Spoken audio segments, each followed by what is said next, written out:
All right. Well, yesterday we started talking about this concept, which is the talking point for the left of politics in New Zealand at the moment.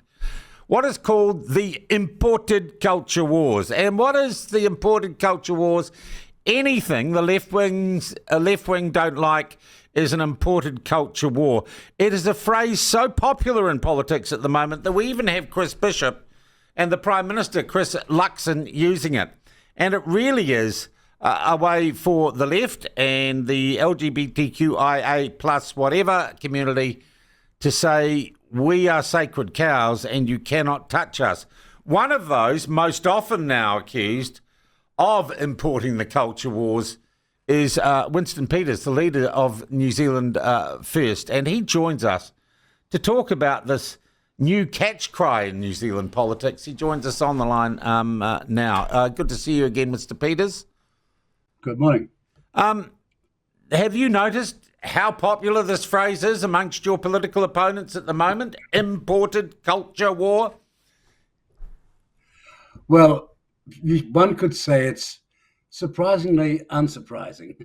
That's how Marxism works. You pick the word, the language, you pick the image, and you just press it no matter what the truth is. You just keep on saying it.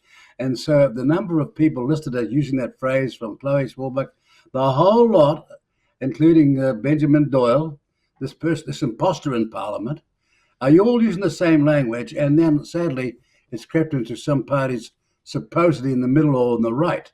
Imported culture wars. No, I didn't start the problem down at the Invercargill Invercargill swimming pool, where women and girls were being shocked by men walking into their toilet.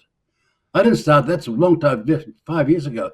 I didn't start that. I didn't start all the other issues where people started to write to me saying I'm disgusted with what's going on. And those people who came to me from the women's sports who said, look, this is not fair. Biological men have got enormous advantage over us. All those things were happening. And so we made a stand a long, long time ago. It just happens to be the coincidence of a parallel court case in the UK, whereupon they shouted out, hang on, you're just following, you're engaging in imported culture wars. And the answer is, no. Our Associate Minister of Police put out a very clear statement, Casey Costello, when she said, you will no longer go on talking about pregnant people, you'll be talking about pregnant women. Now, this is just plain common sense, but the shattering thing of this crowd on the left and with their own standards and their own morality and their own language is that they can't bear to be confronted with the truth. All right. I'm sure Radio New Zealand and Corin Dan would repeat the accusation that you have imported a culture war. Have you had any communication with the Prime Minister or anyone else about that? I thought, given our history, Mr. Peters, rather mild exchange with Corin Dan last week. Now, isn't it great when you say that? Because the fact is, you can have blazing rows with people and still understand them and be friends. And I've got a few people in the press gallery who are testimony to that. And the fact is, they've not always been wrong. Here's the point, though. I was brassed off to come onto a program where instead of interviewing me about what we were doing, they ran Keir Starmer, the legislation that led to the court that led to his change of mind, and Keir Starmer's past where he was supporting that. Now, what on earth has it got to do with me in New Zealand? That's when I realised this was the setup, this was the jack-up, and he claimed to be the devil's advocate. Excuse you, no, not. You're a journalist. You're not the devil's advocate. Your job is to ask all the questions, get to the truth, but not to be the devil's advocate, or dare I say the devil, in this case being the Greens and the Party Maori, and put their side of the argument. Your job is to do your job professionally. All right. You did suggest during that interview that maybe the government might look at the funding of Radio New Zealand. Was that serious? Well, this is amazing. I heard and saw Willie Jackson in a Jack Tame interview say something similar. I didn't hear the whole world collapse and scream out, or Chris Hipkins saying, oh, this is awful. He should not be saying that. He was, of course, the Prime Minister at the time that was saying that. Remember that? Yep, that's right. He was the Prime Minister at the time, and he didn't say a darn thing. Here's the point. Everybody's accountable. RNZ and TVNZ are accountable. There's a massive amount of money going into RNZ. I think it's about $63 million of advertising, but they don't advertise. So what on earth are they spending the money on?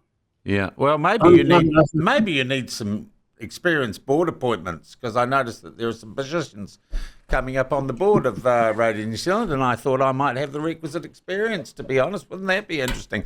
I also saw you last week or a week or so ago criticising the spin-off, which is one of the absolute cheerleaders of the imported culture wars narrative. I noticed you were doing that online basically 2 days after the government that you're part of had just given them $680,000 in grants from New Zealand On Air that basically have saved that business from going under. Hang on, I understood, and I'm sure you understood, that to be a carryover of arrangements from the previous government. You see what I mean? Well, that announcement was made just 3 weeks ago, Mr. Peters. Yes, I know. But when I saw that, and I saw your criticism immediately, within a matter of minutes, and I thought I'll go and do a bit of check on this. To the best of my knowledge, this is part of the previous government's forward expenditure. Yeah. All right. So you say it's not. Can we find out about that? Because that's, I'm busy as anything, but I thought I'll go and find out. I've just seen Sean Plunket criticise us, and I thought, better check it out. Now, I hope if I'm right, you'll correct that, will you? Yeah, if you are right. But no, my understanding that the grants were made in November last year, which would be some 6 months after the government took office. That was the carryover from the previous administration. All right. That's what I understand. Look, we had blazing rows when I was in government. Robinson came down and he wanted to support the media, and I said, you have got to be joking. For the initial COVID months, we agreed. But now you want a long-term program, and let me tell you, everybody's going to scream out that we are corrupt, that we are buying the media off, that we are guilty of corruption, and we will not support it. Whereupon he went around the press gallery telling, look, we'll give you the money, but Winston Peters is the problem. He's obstructing us. So that's why I got upset when you thought I was funding. Okay, all right. But you say not important. Okay, but let's get back. You say this imported culture war thing is just a Marxist way to shut down critics of their wacky ideas.